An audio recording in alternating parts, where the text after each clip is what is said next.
Good morning and welcome to our service of worship this morning. Remember, we gather on the traditional territories of the Anishinaabe, the Haudenosaunee, the Huron, and the Wendat people. We seek to walk a path of reconciliation. I got too many pieces of paper. Sit up, here we go. The first announcement is for something special. Some of you will know, we all have been privileged to hear Florence Niven's words from time to time. Well, Florence Niven has written a book, and she will have a book launch here in our lower hall on May the 9th from 7 to 9. Light refreshments will be served. You can chat with the author. Come one and come all, and congratulate Florence on this wonderful accomplishment. Lorna is not here today. I know if she was, she would say something about the Maple Leafs, but we'll just leave that for another time. What she really wants me to tell you is that the Trilliums will be peaking by the end of this week. So if you want to drive out to Nicholson Point to see the beautiful Trilliums, this is the week to do that. But first and foremost in Lorna's heart right now is that garage sale. Tomorrow from 9 to 3, anybody who can come and help to price things and sort things, the more the merrier. We're all going to meet downstairs and we'll get as much priced as we can. We're looking for more jewelry and accessories, purses, scarves, that kind of thing. That was a very successful section last year. So if you have some old costume jewelry that's not making you happy anymore, I'm sure it'll be good for somebody else. We need more help on the day of the sale, although this morning I am very happy to report that I saw a number of new names on that chart. Even if you can only give an hour, that's an hour that somebody else doesn't have to hang around. So plan to come and help out the day of the garage. We're also looking for plants. Betty Jeanne is in charge of that. They need to come to the church on the Friday morning. And get your last minute items in this week if you can. She will accept items up until next Wednesday, but let's get them all here and then we can get them all priced. Cheryl, come on up. We want you to remember that this is the weekend. Next weekend is the weekend for the Classics birthday party. And if you want to come and make fancy sandwiches on Friday, that would be terrific. Cheryl apparently is in kind of a party mood. Let's hear what she has to say. Are you ready for a birthday party? Next Sunday, May the 7th, from 2 to 4 p.m. There will be individual photos, sandwiches, desserts, tea, coffee, live musical entertainment, and a group photo of our classics. Come and help us celebrate our classics. Classics are free, $5 for their guests. Thank you, see you there. And let's not kid ourselves. When she says there's dessert, it's a birthday party. What is there? Cake and ice cream. This is a new notice that didn't make tidings this week. We are looking for an electric piano, an electric keyboard, primarily for use outside during summer services. There's some specific requirements to it, but you can talk to Sandra or Kim if you have one just gathering dust in a corner of your home. We would put it to good use for our summer services and for the future. Maybe you just want to loan it, maybe you'd like to donate it, maybe it's for sale, but talk to Kim or Sandra about the details for this piano. And as I was walking up, Michelle handed me 2 more things. Next week is the reception of new members. If you are new to Edith Rankin out there in Zoom, this includes you as well. If you are new to Edith Rankin and would like to transfer your membership here, please give Michelle a call by Tuesday. She can sort out that service. We'd be happy to receive your membership here and welcome you as new members. Sydenham Street United has a tradition of having a lunch and learn monthly meeting. It's a Zoom meeting, and on Tuesday they are hosting the moderator, the very Reverend Dr. Cameron Lansdowne. If you would like the Zoom link, email Michelle. She'll have it ready to give to you. It's on Tuesday, this coming Tuesday, from 10 to 11:30, and it's also going to be taped, so if you want to watch it at a later date, we can figure that out for you as well. Are there any other announcements among us? This is the life of Edith Rankin Memorial United Church. On Sunday, we gather to worship. Let us worship God.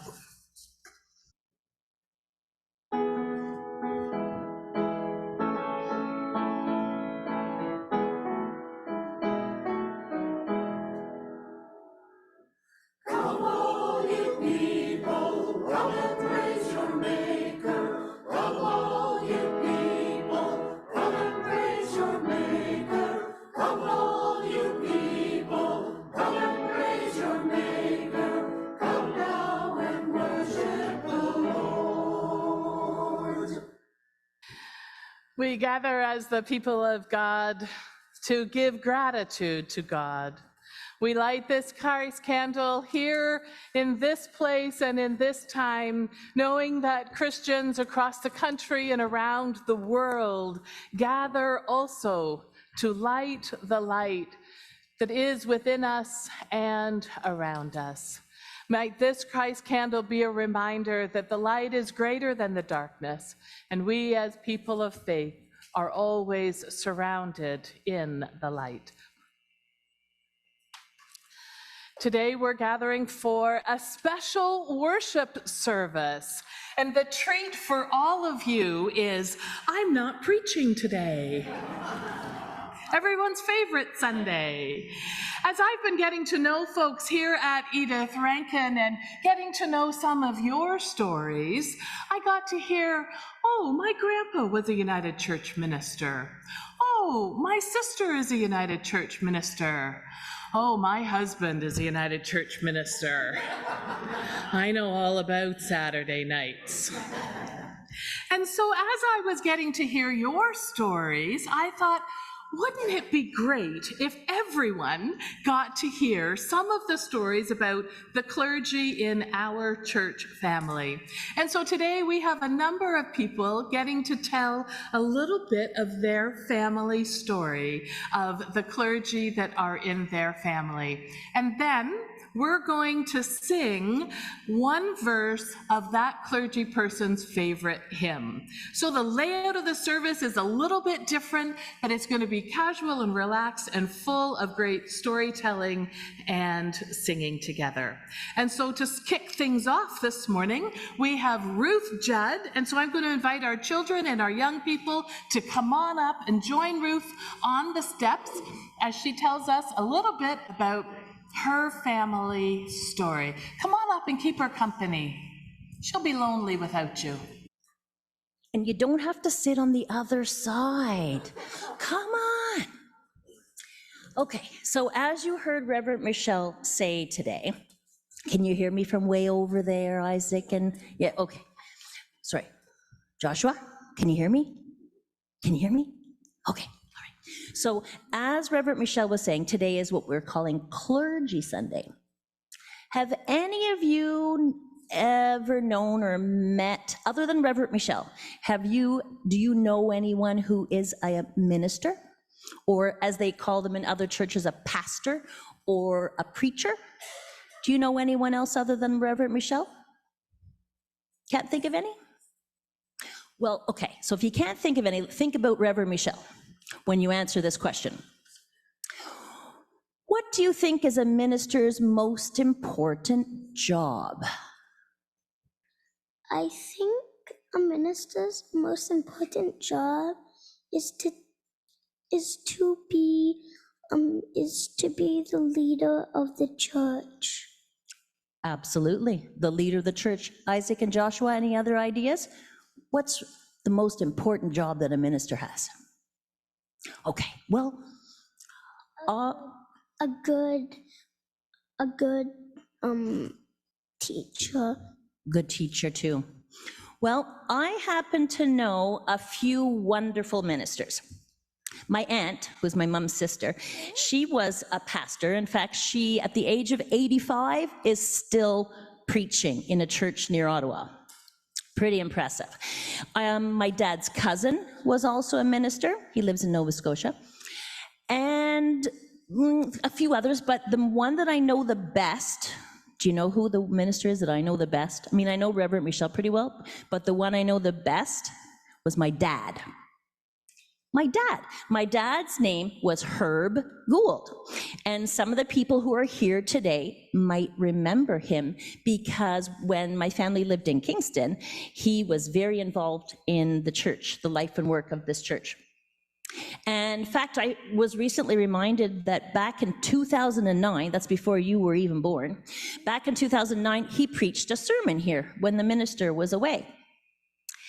So I'm going to tell you a little bit about my dad. Do you remember what his name was? Herb. Herb. And his Herbert. Exactly. How did you know that Herbert is short? Herb is short for Herbert. Well, my dad's name was Herb Gould. I kind of thought it would be appropriate that I found this bag that says good things inside. I'm going to think about Gould things inside. So my dad grew up in New Brunswick. Do you know where New Brunswick is? It takes like about 10 hours to drive there. It's in part of Canada. I went to, I don't know if Niagara Falls is that long. Nope, other direction. New Brunswick's the other direction. But anyway, so my dad grew up in New Brunswick, and his family, like my grandparents, owned a flower business. Like they had a florist business.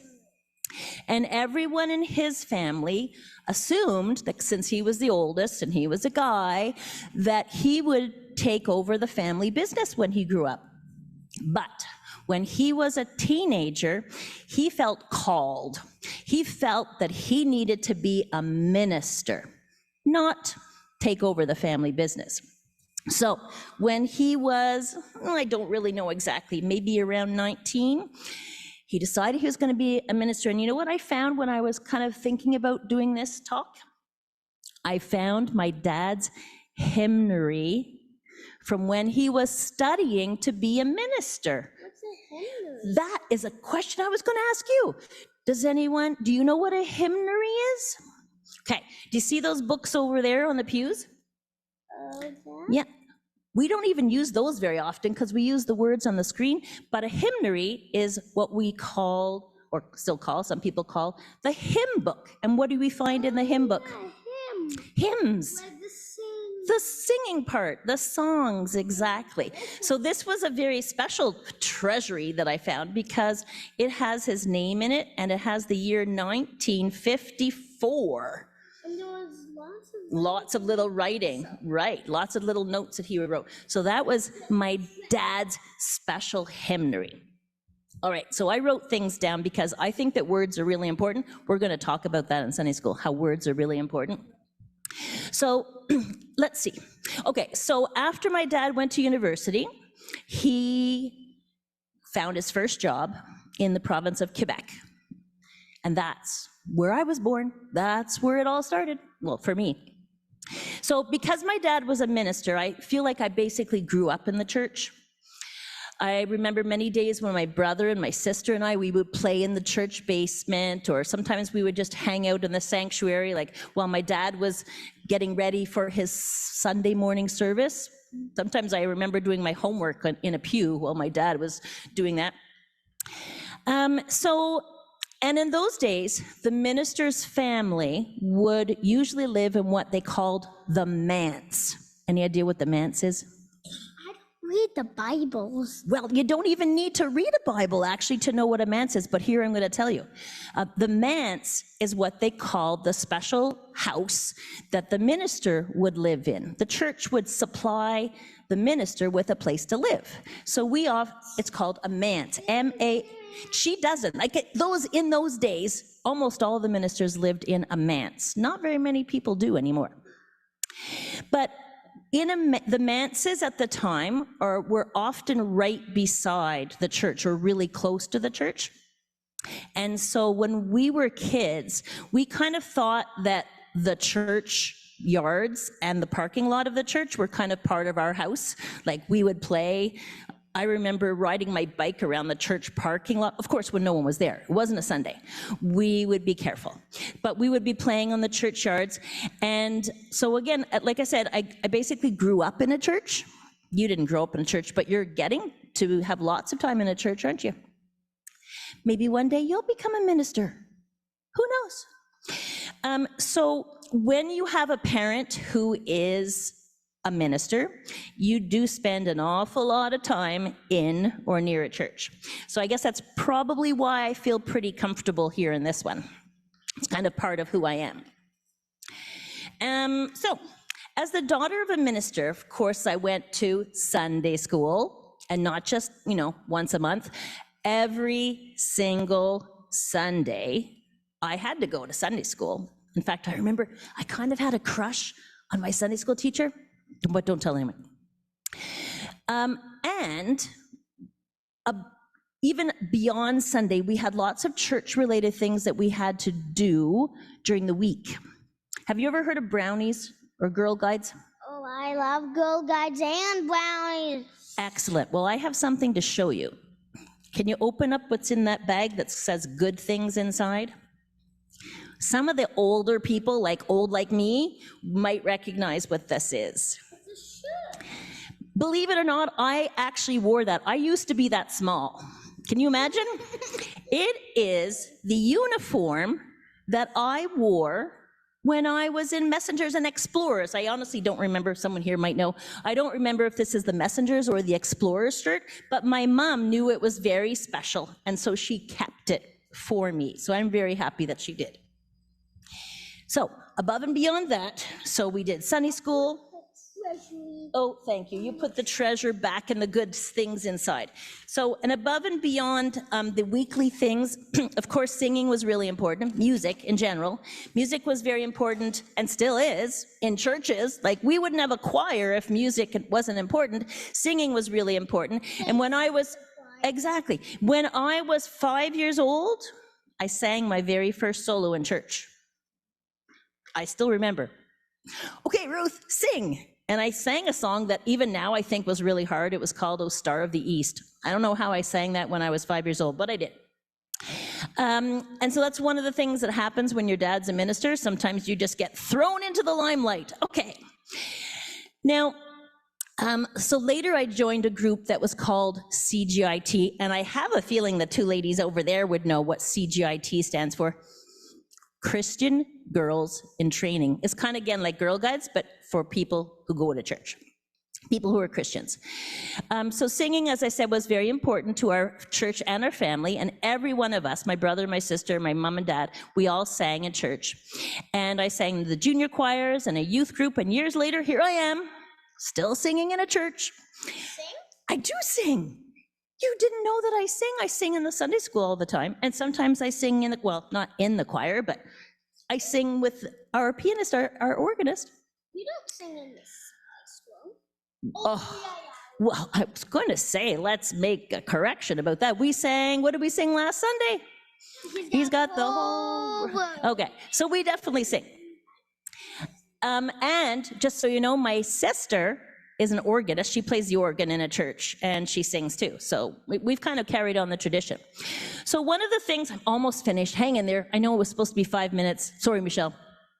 One of the things that made my dad a great minister, in my opinion, was that he cared very deeply for other people. He really liked helping people, especially people who were misfortunate, like they were less fortunate than us. They were the poor, the hungry, the people who didn't have a home. And sometimes my dad would invite homeless people that he barely knew, or refugees from other countries.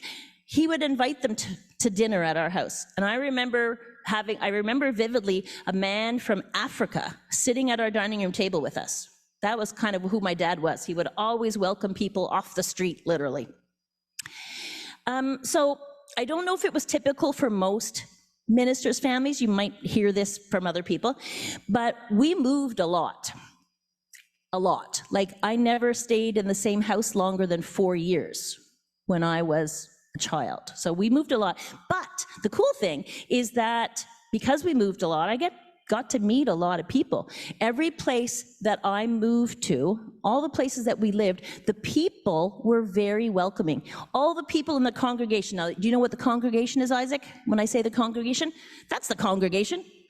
The people who go to the church. So the congregations of every church that we were part of made us feel very welcome. We were kind of like their kids. We really were. Like, we were treated like their kids. Of course, my brother says, well, we had to be little adults. We never really got to be kids. That's his little pet peeve. But no, being a daughter of a minister was great. Now, things changed when I was in high school. When I was in high school, my dad decided he'd rather work with teenagers, with young people. So he took a job as a chaplain. Have you ever heard that word, chaplain? A chaplain is kind of like a minister for students. And then, not so good for me, but great for him, he decided to become a high school teacher.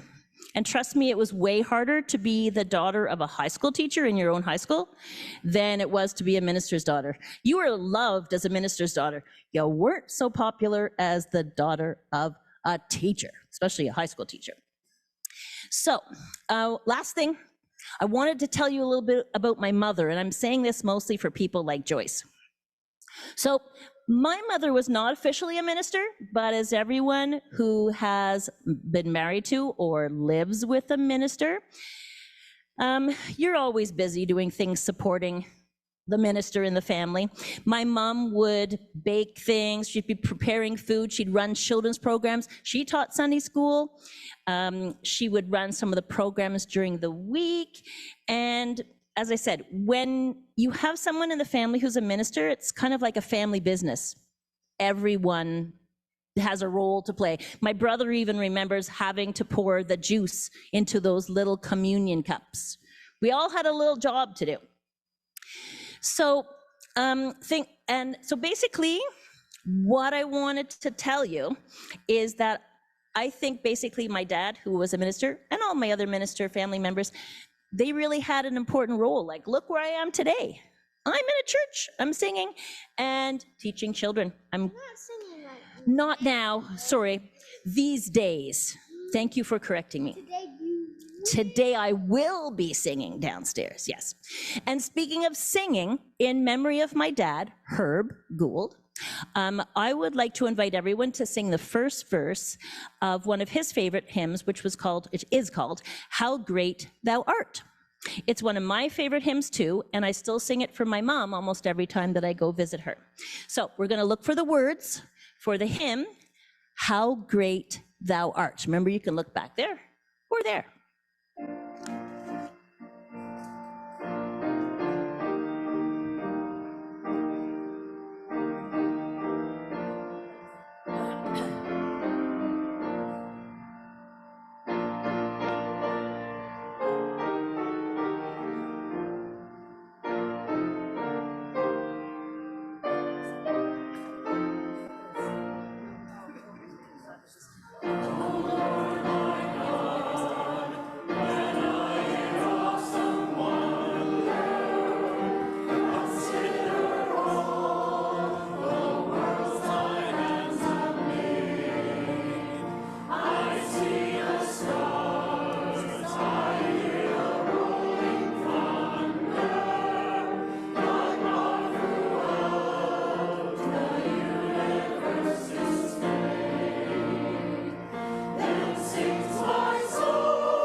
Thank you, Ruth, for sharing your story of your dad. And as the kids head down for Sunday school, we welcome our Chancel choir under the direction of Kim Barney. This morning, we believe that this is Jesus.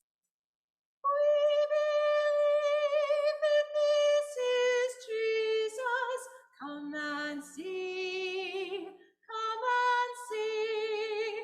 We believe that this is Jesus. Come and see, come and see. The light of God lights up his face. Come and see, come and see. He offers us redeeming grace. Come and see,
Did you ever see such love before? Come and see, come and see. Go in peace and love more. Come and see, come and see. We believe that this is Jesus. Come and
And we welcome Betty Jean Kippen to hear a bit of her family story. Clergy, circuit riders, missionaries, ordained ministers in my grandfather, father-in-law, and sister. Legend has it that my grandfather, the Reverend George T. Mackenzie, saved my life as a toddler. I was lost on the farm near Yarker until my grandfather, wait for it, found me picking blackberries in the meadow. Hence, my love for anything berry. My grandfather had 2 shots at Yarker United Church, one in 1925 during Union, and another in 1946. My dad always teased my mother for wearing out brooms, sweeping the sidewalk in front of the manse on the days that my dad came to the grist mill. He lived on a farm outside of Yarker. That preacher's kid became a farm wife. My favorite memory of my grandfather as a preacher was on a Sunday when I was charged with looking after my toddler brother, because my mother was the organist and my dad sang in the choir. No nursery then. I had to look after my baby brother.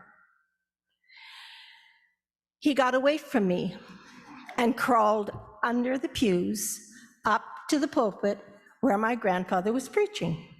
My grandfather laughed, picked him up, and continued with the service. A couple here in the church today knew my grandfather well because he married them, and I won't say how long ago. Missionaries were my Uncle Will, Aunt Hattie, and Aunt Ada, and I have vague memories of them coming home on furlough, bringing me china dolls, and totem poles from Bella Coola, BC. They resided in the china cabinet, and we were not allowed to play with them. The Reverend Harold Hyatt Kippen came to Yarker in 1953 and brought a handsome, dark, handsome son to Yarker, who took my eye. The community pump at the manse felt like deja vu after hearing my dad's stories. My grandmother lived next door to the manse and needed fresh water from the community pump daily. It always happened at the time that Jack was coming home from work. Oh, the stories that pump could tell. My father was chairman of the board in Yarker, and he and Reverend Kippen didn't see eye to eye. My mother, as a preacher's kid, adored Jack and intervened. Jack still married me. My sister, Helen Stover Scott, was ordained from Queens, and her first posting as a 19-year-old summer student was to McLennan, Alberta. She had never been out of Yarker much. She made her way on train and plane to McLennan. There was a church delegation to meet her, and she thought, how lovely. One of the men said, "We're so happy that you're here. Mr. Smith has been dead for a week, and we need you to bury him." Thus began her love of the West, and she never came back to Yarker except to visit, or to Ontario except to visit. She had appointments in Ceylon, Saskatchewan, 4 Points, and Calgary in the Blue Church. Oh, sorry, Penticton was the Blue Church. Calgary was just a regular church. She married the chairman of Presbytery and lived on a beautiful ranch near Cochrane, Alberta, and raised 4 children there. The church has served me well, and I've loved my association with Irmak since 1966. I've been influenced in a good way by all my associations with the varied clergy in my life. The church and these associations are responsible for my piety.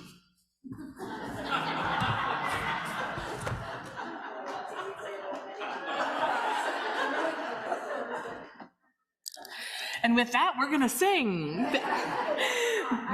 That's okay.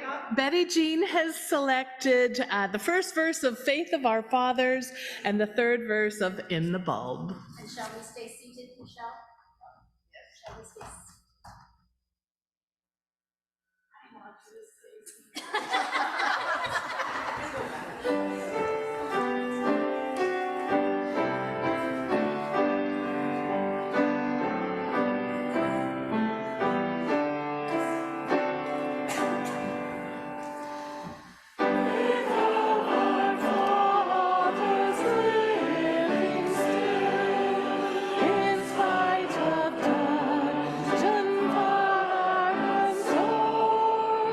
Oh,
next up, we're blessed to have Ruth Pettis.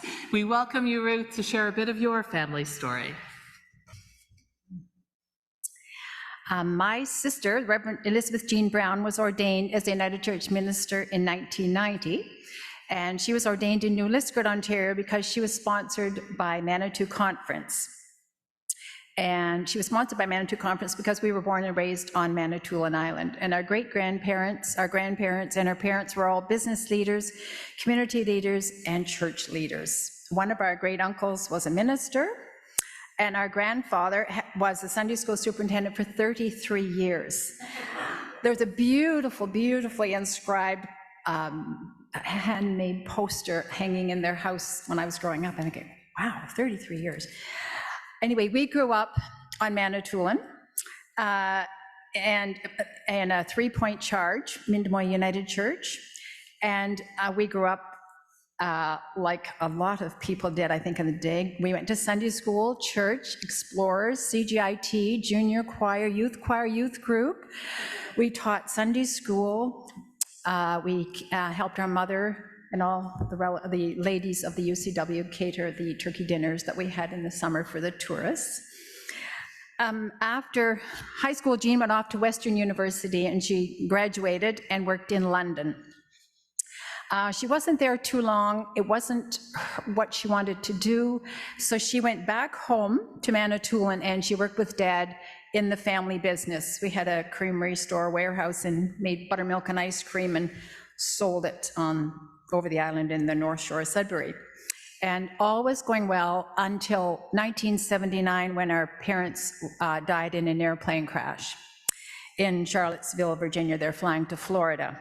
So the fallout from all that mess was that subsequently the business was sold. So Jeanne was single then and without a job. So she moved to Kingston. We were here, but the Ministry of Health had just moved its offices to Kingston, so she came to Kingston.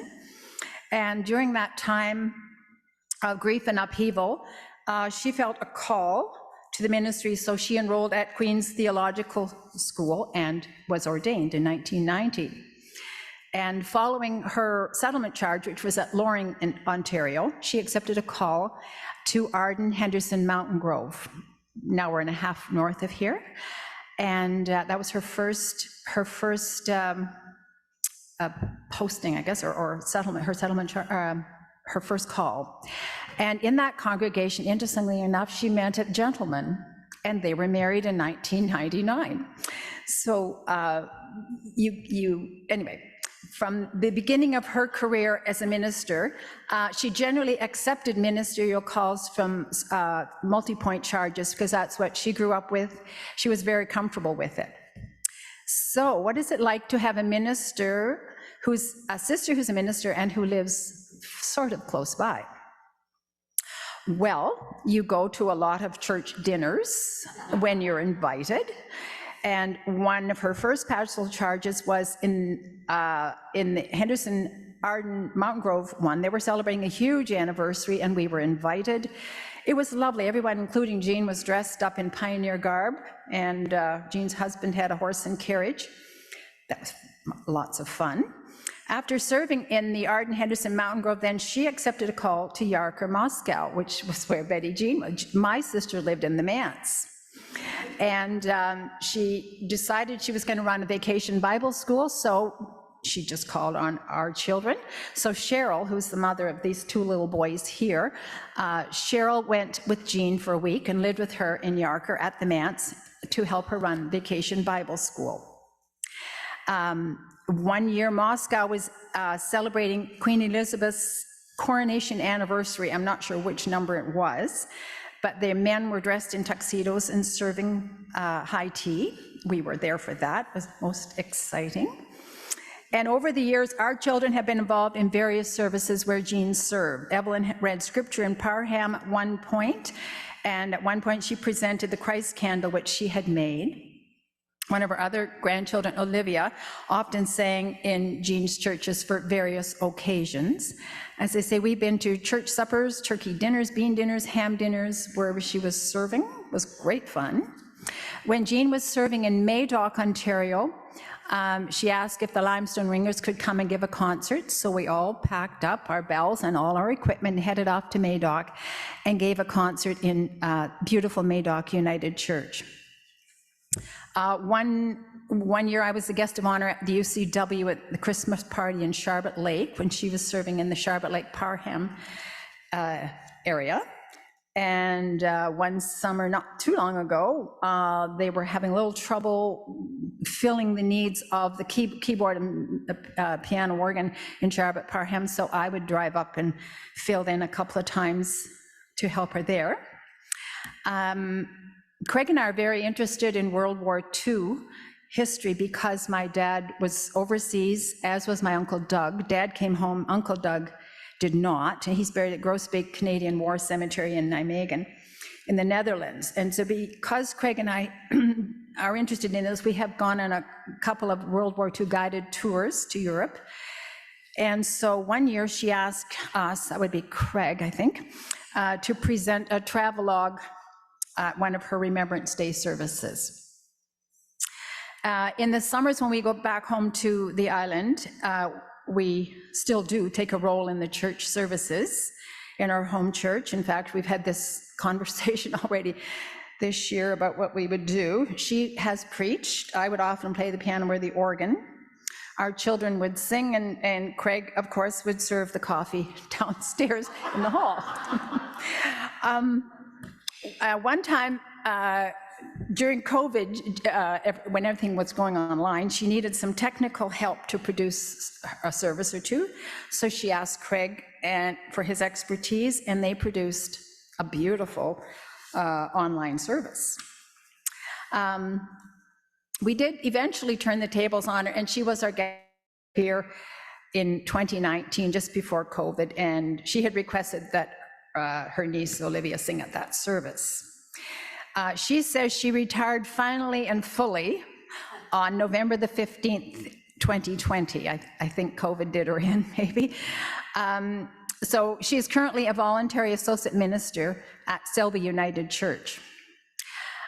In life and in her ministry, she has relied on her faith, which was passed down to her, and which she has passed along to the next generation. She finds it comforting to know that they are involved, and as she said, we have passed it on. My favorite hymn is Guide Me, O Thou Great Jehovah, and I didn't tell this to my sister, but just in chatting with her about planning this service, I did ask her what her favorite hymn was, and she said, Guide Me, O Thou Great Jehovah. So that's our next hymn. Thanks. Thy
With gratitude, they know that we're a little bit late in our timing, so they did it double time. Well done. We all know and have been blessed for so long with George and Mary Lavery, and so we are blessed to hear from Mary Lavery next, a little bit about your family story. We stand on the shoulders of those who have come before us. Good morning, everyone. My name is Mary Louise Lavery. My maiden name was Hill. There have always been ministers and would-be ministers in my family of origin. Those who heard a call, perhaps. Like my father's half-sister, Mary. She was training to be a church worker in the Kirk of Scotland. She left that training and came home to take care of him when at age 6, his mother left him for some strange reason. He thought very highly of Mary, of her kindness, especially to the young lads passing through town looking for work. There would be a plate of hot food out the back door. You would sit on the stoop and eat it, and then give her back the plate. When my father went off to the Great War, he took her picture with him. When he survived the war, and then found out that she had died, he resolved to make a new life for himself in Canada. And he brought her picture with him. And then when I came along, the first, last, and only child, he named me after her. Then there's my mother's cousin Harold. He was about her age, with way more education than she could ever hope to have. He was Dr. Harold Lang, professor of Old Testament at McMaster University in Hamilton, and minister of Park Road Baptist Church in Toronto. She really admired him. He was prominent in the McMaster controversy of 1924, arguing for a broader interpretation of Scripture and church practice. Sadly, the result was a split in the Baptist communion into two main groups: the convention, more broad-minded, and the fellowship, more traditional. Park Road voted for the convention. And Mom, agreeing with Harold, wanted to support him any way she could. So whenever Mom's family were living in Toronto, they moved a lot, she and Grandma would attend Park Road. And in 1932, when Mom and Dad planned to be married, Mom asked Harold to do the ceremony in his church, and of course, he obliged. And then there's Mom's father's people, the Herbs. They go back many generations to Switzerland, to the Brethren, followers of Menno Simons, no ministers as such, but everyone their brother's keeper. They were pacifists, living simply, practicing believers' baptism. At the end of the 30 Years' War in Europe, their religion was outlawed, and they had to leave. They ended up in Pennsylvania with the Mennonites. Then after the American War of Independence, some of them went north as late loyalists to help open up Waterloo County, Ontario. And later again, they joined the Baptists. Are there any ministers among them today? We found one, a cousin of Mom's, 16 times removed, but he's Anglican. And then there's me. Dad named me for his half-sister in the hope that I could somehow carry on where she left off. So my parents joined the United Church, put Kirk of Scotland and Baptist together and see what you get. And I was brought up there all through CGIT, Sunday school, whatever. I was, junior choir too, yes. And I certainly felt a call several times through scriptures, through a hymn, through the counsel of a friend, to some kind of ministry. So in the 1970s, when the United Church offered to support women considering ordered ministry as a second career, that is, the children were grown and what do we do next? I happily took the opportunity to enter university as a mature student and to complete 2 degrees, one in arts and one in theology. And I also took the time to develop skills that I thought might be needed in ordered ministry, like learning how to use a computer and definitely learning how to drive, which I was not successful in. But in 1985, they said, "We are not prepared to ordain you at this time."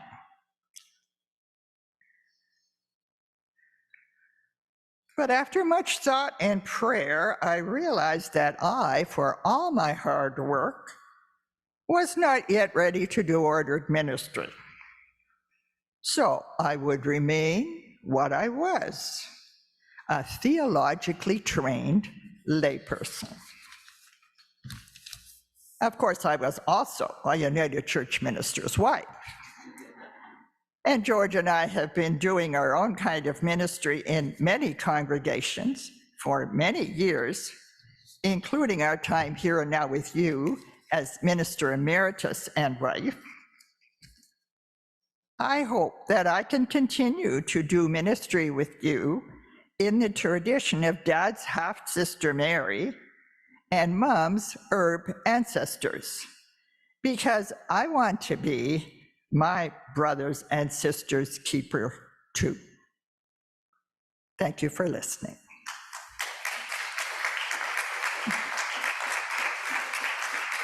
One of my favorite hymns is "I Danced in the Morning."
And for our final speaker this morning and storyteller, we welcome Debbie Currie to come and share some of your family story. Good morning. I'm going to start by saying Paul and I were high school sweethearts in Toronto. So my story starts when I was 15. In 1968, we were in the same church choir. We were in the same confirmation class. And in March of 1969, at age 16, the telephone on my kitchen wall at my family home rang. Without so much as a hello, an excited voice on the other end of the line said, "What would you think about marrying a minister?" At that young age, I wasn't thinking that far ahead. You see, Paul's grandfather, Currie, had been buried that day. and at his graveside, Paul had received his divine calling to the ordained ministry. His grandfather had been a Presbyterian minister, and in 1925, at the time of union, he became part of the newly formed United Church of Canada. I came to Kingston to fulfill my lifelong dream of becoming a registered nurse, and I graduated in 1973 from the KGH School of Nursing, when it still existed. We were married in May of 1974, and in September of that year, Paul entered Queen's Theological College. Throughout our life together, I've become a firm believer that God has a plan for each and every one of us. We just have to listen and trust that he knows what's best. Each and every time that Paul accepted a call, I often found myself lying awake at night, wondering what on earth we were getting into and why. It wasn't until sometime later and upon reflection that it became clear that someone much wiser and greater than me had a plan. I just had to trust and believe.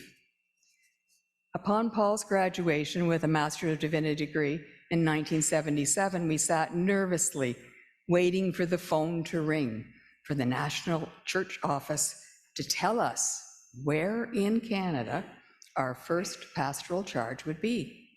We were sent to Morris, Manitoba. And for a girl who had never been west of London, Ontario, it was both frightening and exciting at the same time. As a student, Paul had served Tatlock and Clyde Forts in Lanark County before we were married, and requirements at that time for ordination were that a candidate for the ministry needed to have served 2 student charges. So after we were married, Paul served St. Matthew's Church here in Kingston on Weller Avenue during his last 2 years of grad school. Then came Morris and Altona in Manitoba, where our 2 sons were born. Then Leamington, Ontario, serving 3 points, Mount Carmel, Goldsmith, and Oakland congregations, where our daughter Tara was born, in the same hospital their father had been born in 28 years before, and the same hospital that her grandpa Currie had helped build when he was a family doctor in the area. Our next move took us to Westminster United in Windsor, Ontario, where Paul's Mondays were spent earning his Doctor of Ministry degree at the Ecumenical Theological Center in Detroit. And our son Mark, who was afforded a unique educational opportunity that only existed in that particular education, Board of Education. Then we came here at Edith Rankin Memorial, where my parents were. Dad had a health crisis while we were here, and being an only child, I was where I needed to be. I was able to be close at hand and be with my family. On a personal note, Kingston was one of the few cities at the time that had an MS clinic. And surprisingly enough, while here, I myself was diagnosed with multiple sclerosis. Our next move took us to St. James in Peterborough. Our son Adam was in a catastrophic car accident on his way to work while we were there, resulting in a traumatic brain injury. He spent many, many weeks, months actually, in various hospitals. At that time of Adam's accident, Peterborough was part of a pilot project that brought services for brain-injured patients right to their homes in Peterborough. So for the next 6 years, we were blessed with the very best care available for our son. Paul accepted a call to Cayuga and Mount Olivet Pastoral Charge in Haldimand County. I stayed behind with Adam in Peterborough so we could continue receiving this wonderful treatment. Lastly, we were at Old Wyndham Church in Simcoe, Norfolk County, from which we retired in June of 2017. I spent much of my church time in the church kitchen, teaching Sunday school, helping with confirmation classes, leading junior choirs, and one constant, being in the choir loft. In the 41 years of paid accountable ministry, we've had the honor and the privilege to journey with God's people through the highs and the lows of their lives.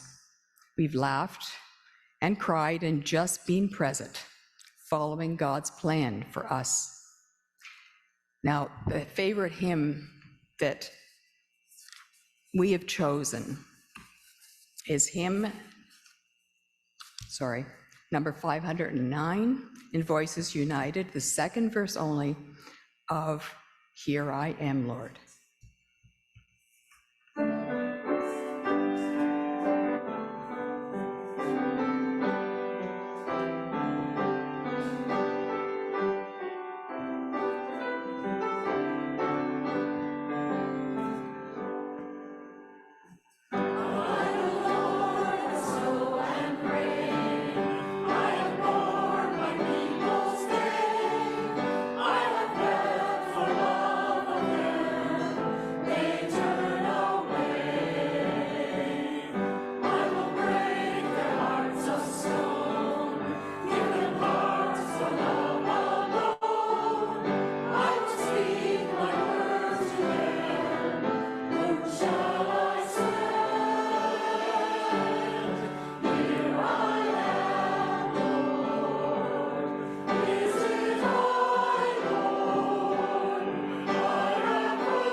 I know that we are a few minutes late this morning, but I know also that your hearts have been touched, and if you can stick with me for a few more minutes, there's cake.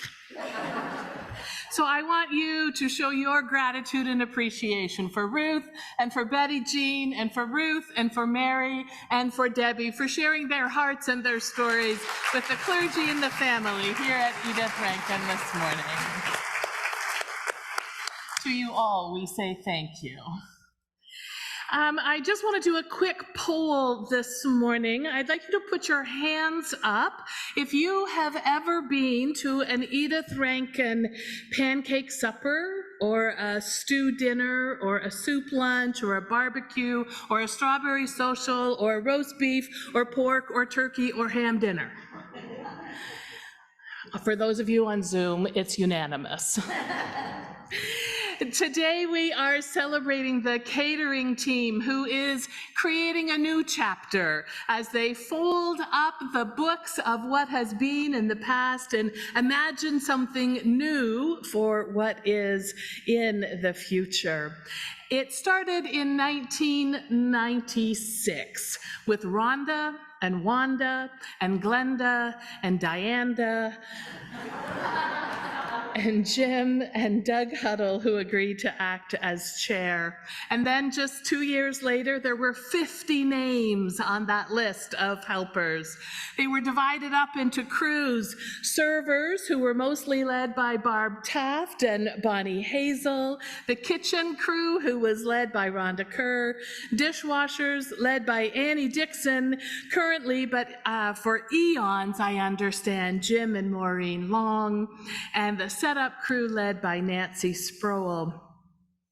And for the last about 20 years that the catering crew has been operating here at Edith Rankin, they've raised not 50,000, not 100,000, not 150,000, but $200,000 for the mission and ministry of Edith Rankin. Amazing work.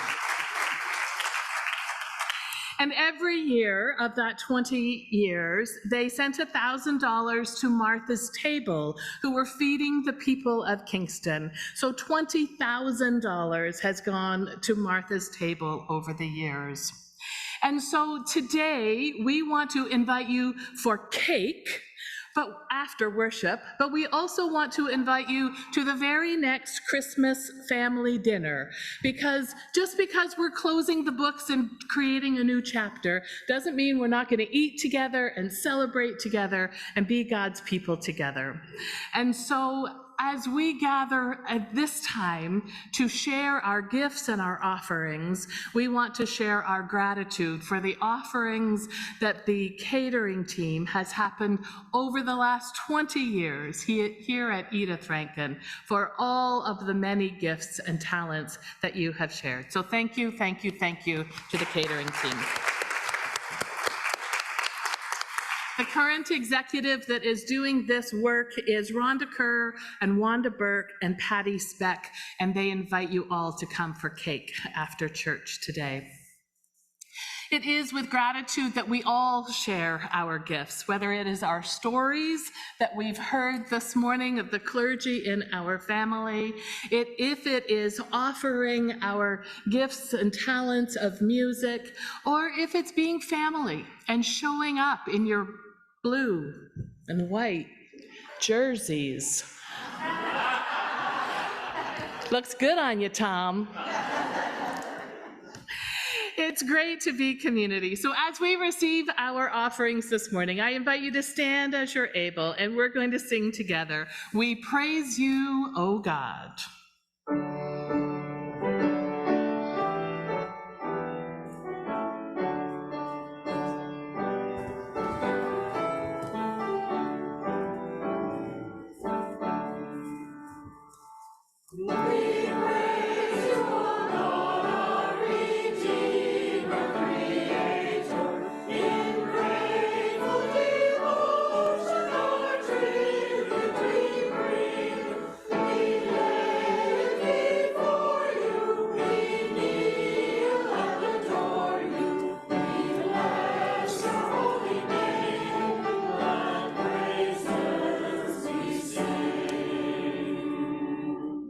Holy God, we ask for your blessing upon these gifts and upon all who have given, that these gifts and resources might be used here in our community and around the world, so that everyone everywhere might have a chance to tell their family story of faith and hope and love on this day. For all we have, we give you our deepest thanks, and for whatever we might need, we ask for it in Jesus' name. And all God's people can say, Amen. Let's remain standing and sing our final hymn this morning, Let's Go Out with Joy.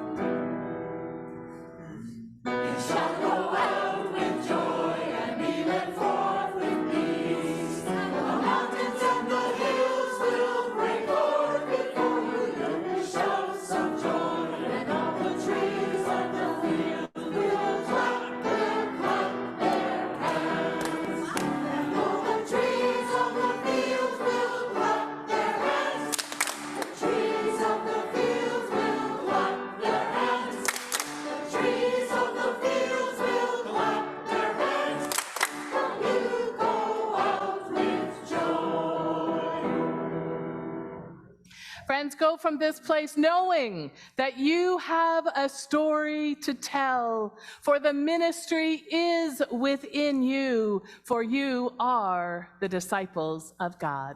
Go in peace, and all God's people can say, Amen. Amen.